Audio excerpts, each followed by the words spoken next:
Kalau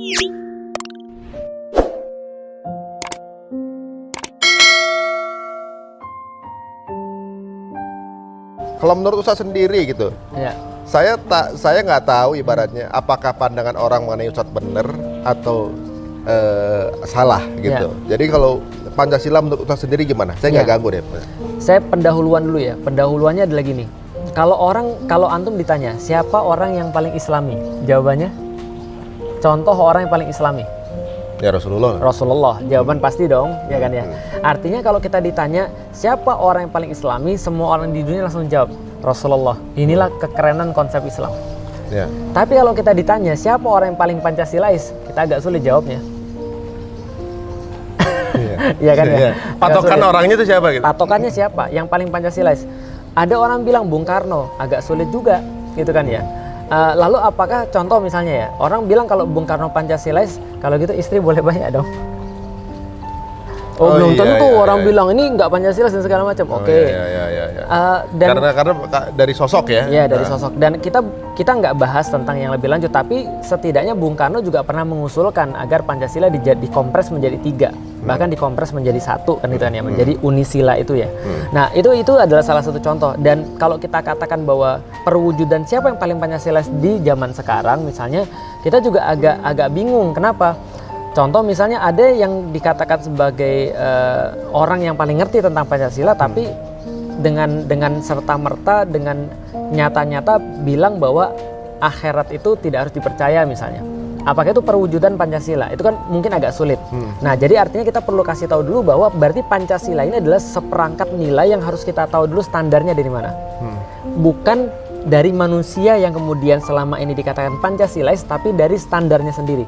Menariknya Ji, saya menemukan Pancasila ini ajib Ji. Apa ajibnya Ji? Banyak pakai bahasa Arab.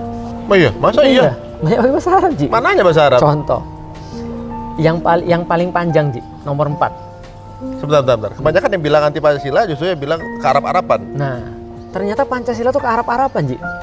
Mananya Ustaz? Nggak ada. Burungnya nggak pakai sorban. Iya, itu dia. Atau pakai jubah gitu ya. Apa Pancasila pernah pakai fa gitu? Pancasila gitu. Mananya yang Arab-Araban? Atau pakai ain gitu ya. Pancasila satu. Iya kan nggak mungkin gitu kan. Nah tapi gini, coba lihat. Nomor 4 yang paling panjang Ji. Kerakyatan yang dipimpin oleh hikmat kebijaksanaan dalam permusyawaratan perwakilan. Mananya yang Arab? Kerakyatan? Kerakyatan itu sudah Arab sebenarnya. Kok? Karena ro'iyah artinya adalah rakyat, itu artinya yang diurus. Oh. Kan ro'in pemimpin. Ro'iyah itu yang diurusin.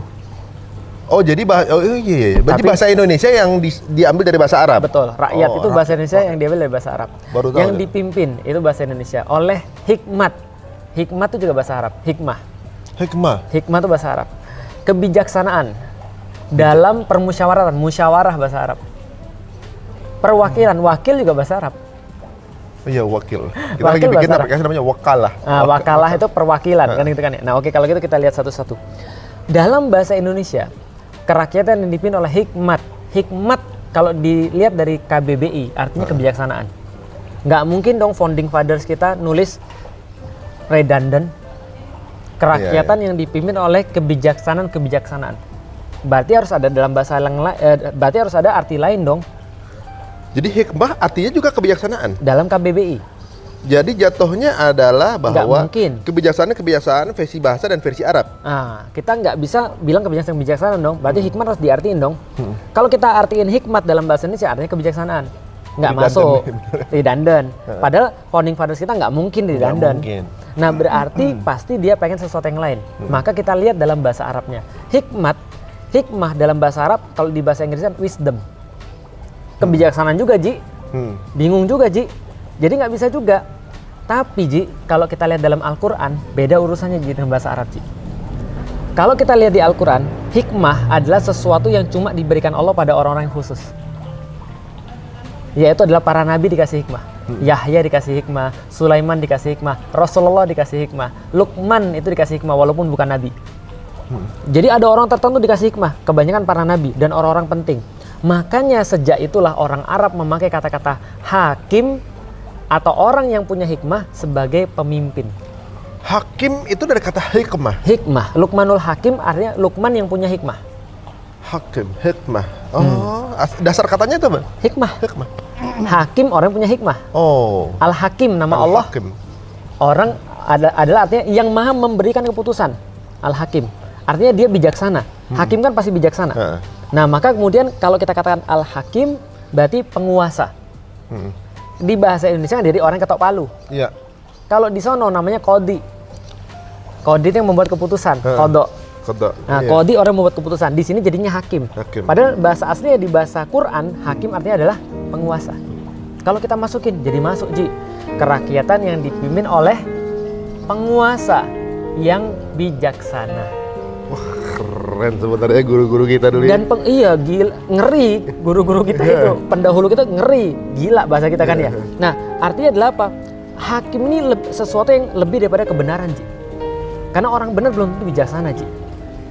Antum benar, nasihatin orang yang tersinggung, Ji. Karena antum gak bijaksana. Contoh yang bijaksana seperti siapa? Sulaiman. Dikisahkan, ada 2 orang ibu-ibu datang pada dia bawa anak.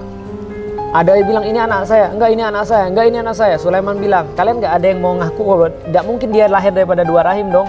Pasti ada salah satu yang benar. Akhirnya gini aja, supaya adil gue bagi 2. Sulaiman sudah tahu siapa yang punya, Ji. Cuma dia harus menunjukkan bahwa dia tuh bijaksana, Ji. Saya bagi 2 aja gimana? Sini bawa kapak saya bagi 2. Ada ibu-ibu yang nangis bilang, enggak, jangan dibagi 2, biar untuk dia aja. Sulaiman bilang, kalau gitu kamu yang pemiliknya. Kenapa? Seorang ibu nggak akan tega dengan anaknya dibagi. Jadi bijaksana itu melebihi benar.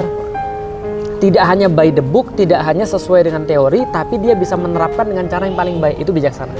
Maka kata-kata terakhir daripada misi Rasulullah, ini menarik dalam surat Al-Jumu'ah yang saya dibully itu. Padahal nggak salah ngutip ayat gitu kan ya.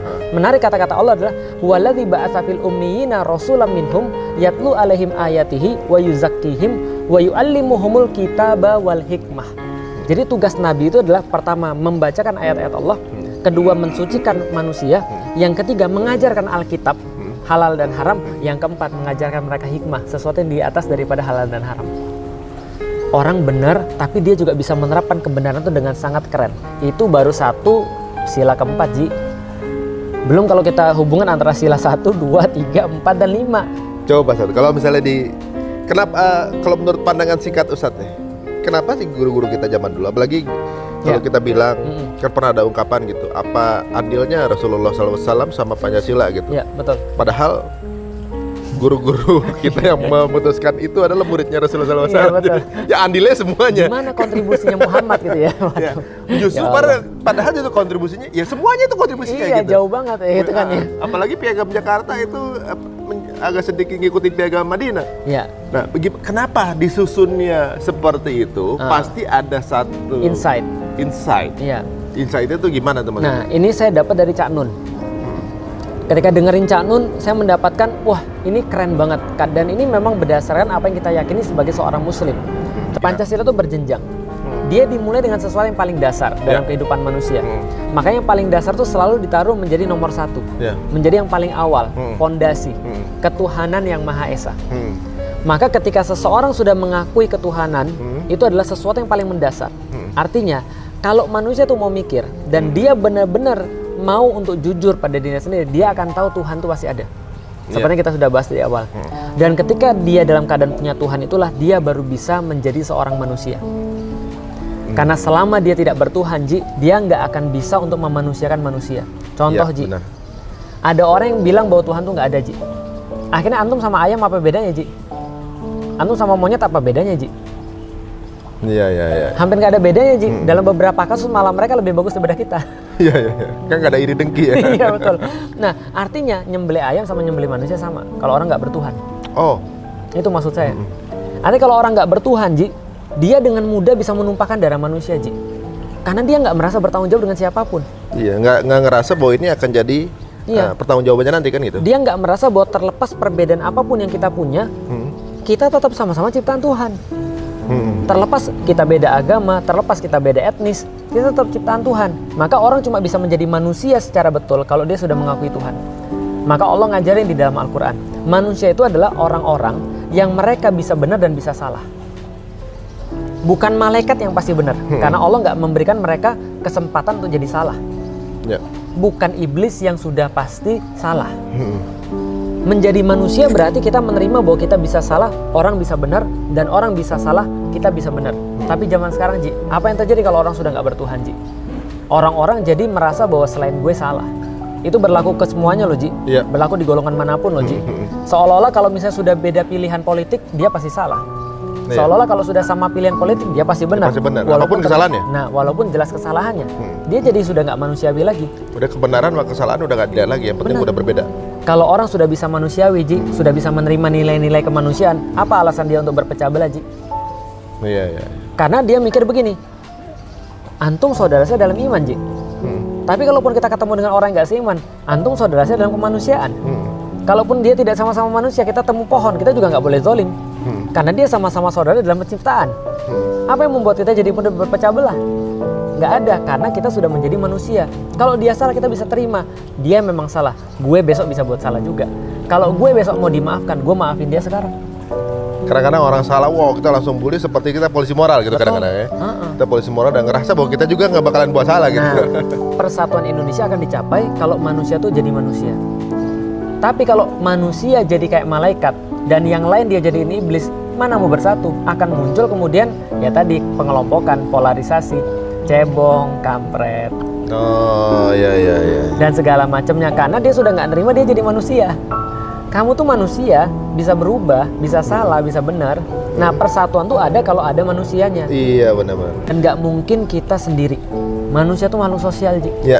Mantum sendiri, Ji. Nggak bisa gali kuburan sendiri, Ji. Lahir aja nggak bisa sendiri, Ji. Iya, Kan bukan benar. membelah diri, Ji.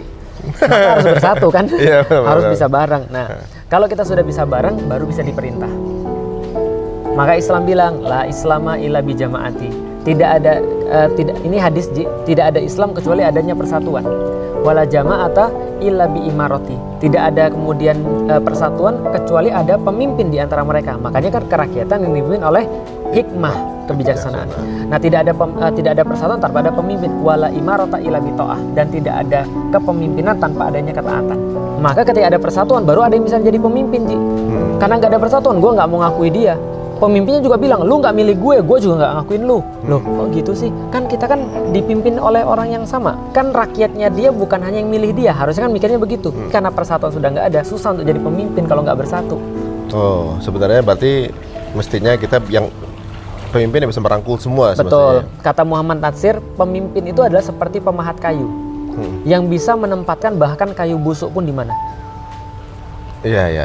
Artinya ada orang yang sangat benci sama dia nih. Dia bisa menempatin, oke, yang benci sama saya, kamu tolong ngeliat kesalahan saya dong. Kan dia paling pintar tuh nyari kesalahan tuh. Kamu tolong dong, karena kalau nggak ada kamu, nggak ada yang tahu kesalahan saya. Karena semua yes bos. Ya, Tapi jangan juga semua jadi orang kayak gitu, nggak benar juga. Makanya pemahat kayu itu kan bisa menempatkan kayu mana aja sesuai dengan keinginan dia. Ya minimal ada yang untuk ganjel pintu lah. Nggak apa-apa, yang penting ada fungsinya. Tapi dia harus mengakui semua itu adalah bagian daripada rakyat dia yang sudah bersatu. Kalau sudah bersatu baru ada kerakyatan yang dipimpin dan seterusnya tadi. Nah, ketika sudah ada pemerintahan, tujuan pemerintah itu apa? Keadilan sosial bagi seluruh rakyat Indonesia. Oh, baru bisa adil yang mana itu setelah Iya.